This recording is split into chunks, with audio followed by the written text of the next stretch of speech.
En Prevenir contás con un equipo odontológico preparado para brindarte la más completa atención, dispuestos a solucionar tus problemas de salud bucal y ayudarte a prevenirlos. Odontología integral para toda la familia con atención de urgencia los 365 días del año. Tu sonrisa lo vale. Prevenir es tranquilidad y confianza para vos y tus seres queridos. Solicita promotor al 4352-1490 y te beneficiás con 6 meses al 50% de la cuota.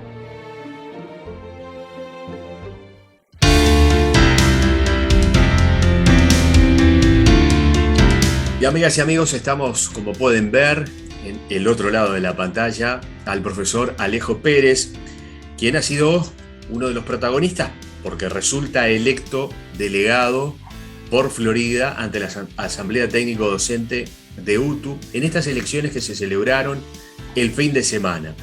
Elecciones que, si uno seguía por los primeros titulares que han transcurrido desde el momento del cierre, que se conocieron el cierre de la votación y que se conoció parte del resultado con datos de la Corte Electoral, plantean el oficialismo y la oposición, y dentro de la oposición ponen a los sindicatos.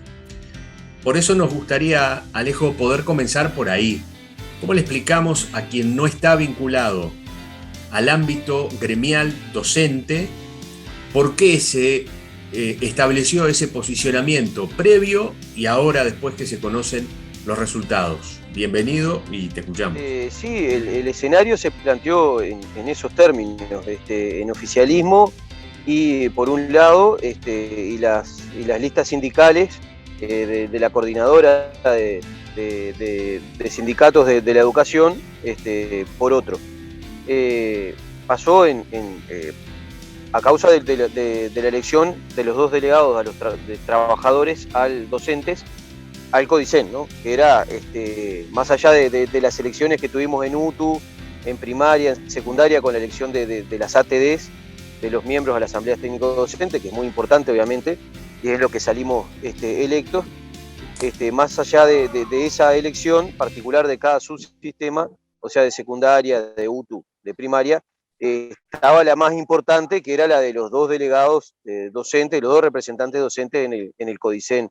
Y el gobierno lo planteó en cierta medida desde un lugar de oposición hacia lo sindical, o por lo menos nosotros lo vivimos de manera muy dolorosa, si se quiere, porque muchos actores de gobierno desde hace más de un año, desde hace un año y medio que se asumió el nuevo gobierno, lo que han hecho es poner toda su artillería, o por lo menos a nivel del discurso, despreciar, atacar, menospreciar la capacidad de los sindicatos de la educación, tratarnos de como que somos el problema y no parte de la solución, sacarnos legitimidad, y bueno, entonces en ese marco es que se terminan enfrentando listas armadas desde el oficialismo, principalmente atrás de inspectores de distintos inspectores y directores y de inspectores, ¿no? Que conforman las listas del oficialismo, la gran mayoría de ellas, y por el otro lado las listas sindicales con los delegados de cada uno, con representantes de cada uno de los sindicatos de la educación, ¿no? Como para quien nos está viendo y escuchando pueda entenderlo, los que integraban las otras listas que a la postre resultaron minoritarias, no integran los sindicatos de la enseñanza, no son Claro, sindicalistas. en general no, quizá alguno pueda estar afiliado a algún sindicato, puede haber algunos casos de algunos de esos integrantes que están afiliados a algún sindicato, pero principalmente se juntaron todos en torno a un lema, que es el lema que viene siendo fogoneado desde, desde el presidente del CODICEN, ¿no? Desde Robert Silva, y que fue por el cual fue electo, además, también, anteriormente, en la elección pasada. Que había sacado, que se había quedado un cargo de la CCEU y otro cargo era el de Robert Silva, ¿no? En ese marco, en listas que apoyaban la gestión de Silva, como quien dice, porque es así, que hicieron todas un sublema para juntar todas atrás de las mismas, todos los votos atrás de la lista más votada de ese sector, se confrontaban con las listas sindicales que tuvimos, creo que yo creo que la buena idea de abrir más de una lista y eso permitió que... ¿Qué importancia? ¿Por qué es importante estar integrando el Consejo en la ANEP? ¿Por qué es importante? Y ahora que se plantea que no va a ser como era hasta el presente, sino de que los dos delegados, los dos representantes de los sindicatos de la enseñanza estarán integrando este consejo. ¿Por qué? ¿Qué importancia tiene estar ahí en ese lugar?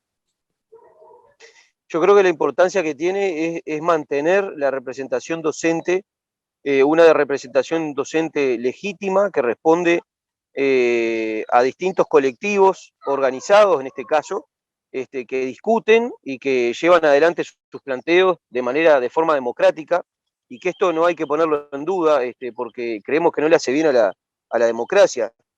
Los sindicatos de la educación tienen sus espacios democráticos en los cuales discuten, en los cuales llegan a acuerdos, en los cuales realizan planteos. Y obviamente que el objetivo de estas listas que resultamos triunfadoras en realidad, y yo, más allá que uno no sea candidato, obviamente estábamos todos atrás de esta, nos da, bueno, nos da otro aire y nos da una legitimidad en un momento político en el cual a los sindicatos de la educación se los ha atacado desde el secretario de la Presidencia de la República hasta el ministro de Educación y Cultura, el presidente del CODICEN y un montón de actores más del Parlamento y de un montón de lados. Entre los ataques que venían eran de cuestionar la legitimidad de los sindicatos de la educación, ¿no? Y obtuvimos en primera instancia cerca de un 70% de la votación, ¿no? Entonces creo que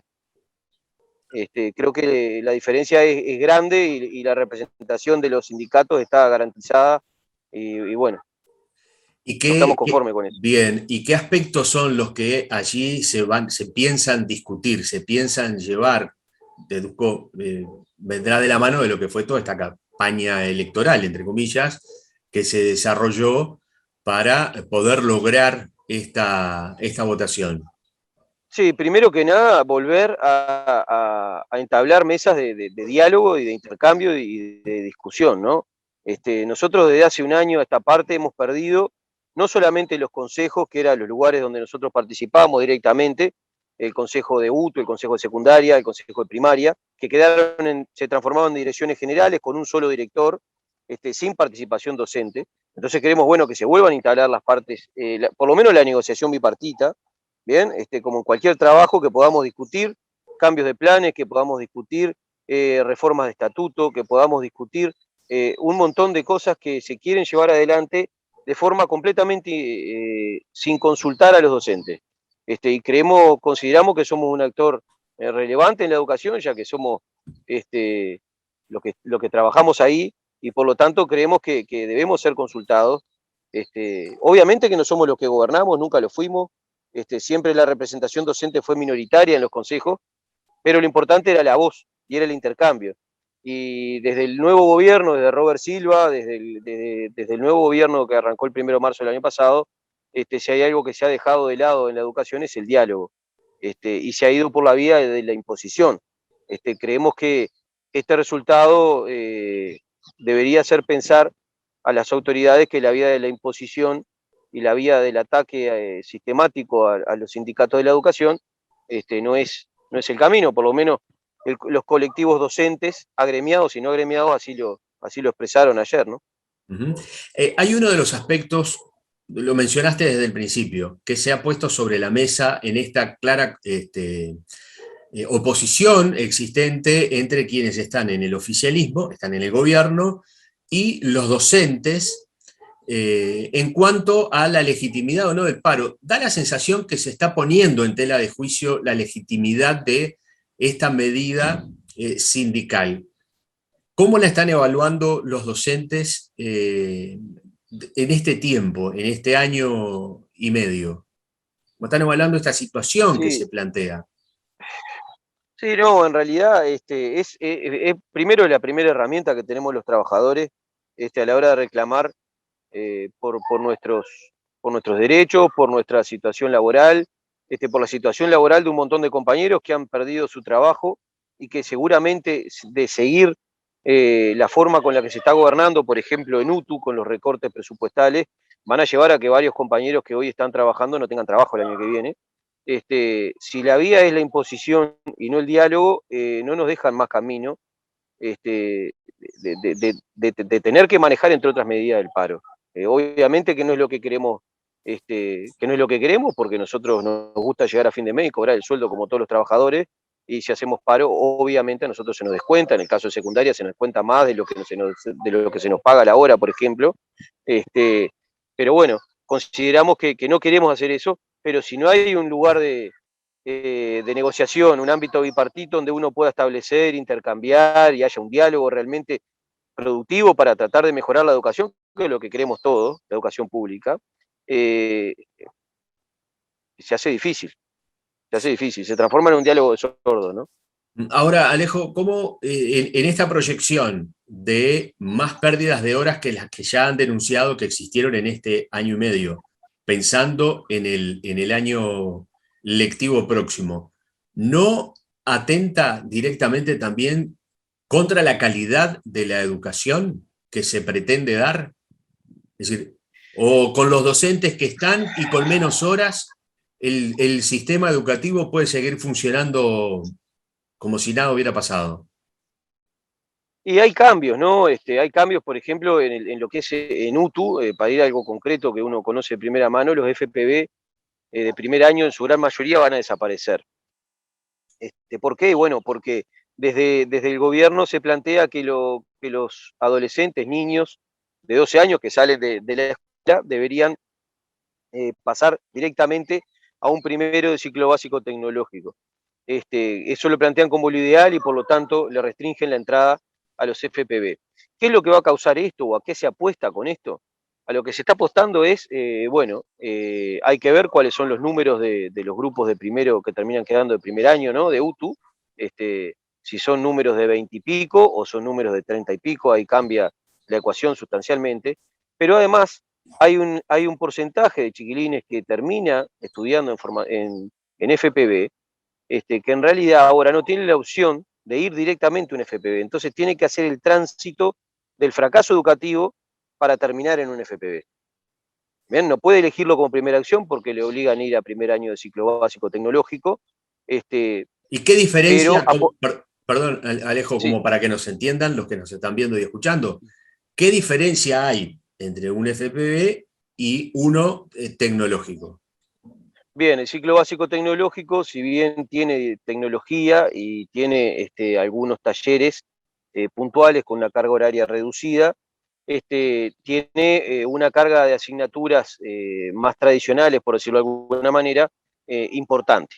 Bien, sin embargo, en el FPV lo que se prioriza es la carga horaria del taller, que puede ser gastronomía, que puede ser belleza capilar, que puede ser deporte, que puede ser informática, construcción, carpintería, ¿bien?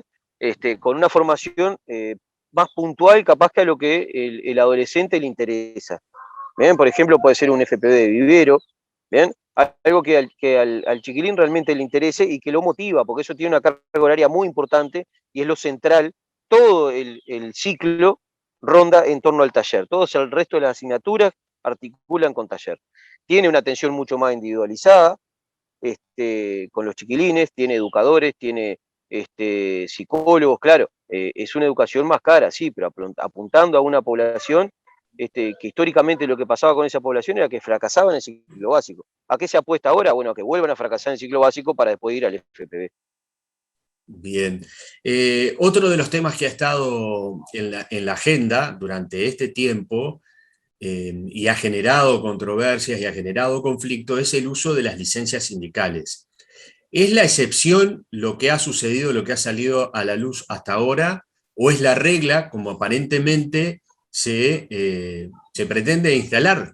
Porque en realidad cobra más fuerza el hecho de que aparecen denuncias de docentes que han hecho un uso en apariencia indebido de sus licencias sindicales. Sí, sí, en apariencia, ¿no? Juzgado por un diputado, por los juicios de valor de un diputado, que lo que ha hecho desde que asumió es ponerse en contra de la Federación Nacional de Profesores de Educación Secundaria, de la FENAPES, ¿no? Yo sinceramente he militado desde hace años en lo sindical, tanto en FENAPES como en AFUTU en este último tiempo. Yo no he gozado de una hora sindical. Yo no he tenido una hora en mi vida de trabajo licenciada para dedicarle al sindicato. Sí hay compañeros que tenían cargo de responsabilidad de dirección nacional, que tenían horas sindicales para trabajar para el sindicato, pero eso es parte de la ley, de lo que establece la legislación, los convenios que tiene Uruguay, lo que establece la Constitución de la República. Entonces, yo no creo que se haya hecho un uso indebido. Si se hizo un uso indebido, bueno, los organismos correspondientes tendrán que aplicar lo que tengan que aplicar. Pero lo que me parece que se formó con el tema de la licencia sindical es parte de esto que estábamos hablando al principio. El gobierno desde el primer día quiso enfrentar a los sindicatos de la educación, deslegitimarlos, hacerle mala publicidad, porque de hecho ya teníamos mala publicidad, siempre, nunca gozamos del apoyo popular, por decirlo de alguna manera, especialmente porque cuando hacemos una medida de lucha, que puede ser un paro, muchas veces los padres son los que se les complica con el trabajo, con un montón de cuestiones más, se entiende, pero el gobierno fogoneó eso. ¿Ven cómo lo fogoneó? Y bueno, entre otras cosas, con esa creación de la comisión investigadora, que vamos a ver si llega algo, ¿no? Porque hace meses que están y en realidad rumores y cosas firmes, muy pocas. Cosas firmes muy pocas. Somos pocos, nos conocemos en el mundo docente. En San José, las listas, por ejemplo, donde hay varios compañeros que están sufriendo una persecución inédita en la historia del Uruguay, la Dirección General de Educación Secundaria quiere solicitar la destitución de los compañeros por una falta, si se quiere, que además es opinable. Y bueno, y los compañeros docentes de San José respondieron en las urnas con su voto apoyando las listas sindicales. Entonces, y los docentes nos conocemos todos, ¿no? O sea, somos pocos y nos conocemos. Bien, aprovechando el tiempo, el día de hoy, que no es el más propicio, pero lo estamos haciendo, la nota es grabada y es el día del cumpleaños de Alejo, así que te agradezco doblemente. Por favor. ¿Cómo ha sido este año, a diferencia del anterior, por el tema de la pandemia? Es decir, hubo un recrudecimiento de la pandemia este año al principio, parece que nos olvidamos, parece que hubiera sido el año pasado, pero fue este, desde el punto de vista de poder desarrollar y llevar adelante los programas educativos. ¿Cómo fue para los docentes? Y muy difícil, ¿no? Muy difícil. Nosotros la educación la tenemos pensada, planificada para implementarla de forma presencial. Es un acto que involucra mucho más que ver a otra persona a través de una pantalla, ¿no? Que tiene que ver con la cercanía, que tiene que ver con el tono de voz, que tiene que ver con el pasar cerca del estudiante o no, que tiene que ver con recorrer el salón, que tiene que ver con que el estudiante se conecte con otros compañeros, haga trabajo en equipo, comparta las mismas preocupaciones, los mismos miedos, las mismas dudas, y bueno, eso se perdió todo, y eso también es parte de la educación. Va a costar recobrarlo, pero bueno, de alguna forma u otra lo vamos a recobrar. Yo creo que los contenidos en este caso pasan a completamente un segundo plano, ¿no? Y lo que más pesa es bueno, esas vivencias que no se vivieron, que bueno, que de alguna forma van a tener que experimentarlas. Y bueno, desgraciadamente, por ejemplo, donde trabajo yo, en Sarandí, hace 2 semanas volvimos a separar los grupos al medio y uno lo vive, la verdad, que con pena, ¿no? Porque es mucho más productivo lo que puede surgir de un grupo en el cual están todos los estudiantes, a cual en un grupo que es la mitad, pero bueno, es la realidad, son las condiciones sanitarias, el momento que nos toca vivir. Correcto. Alejo Pérez, muchas gracias por estos minutos, por todas estas explicaciones. Nos parecía interesante, más allá del hecho puntual, contextualizarlo, es decir, darle el antes, el durante y bueno, qué es lo que pueda suceder de ahora en más. Nos reencontraremos en cualquier momento.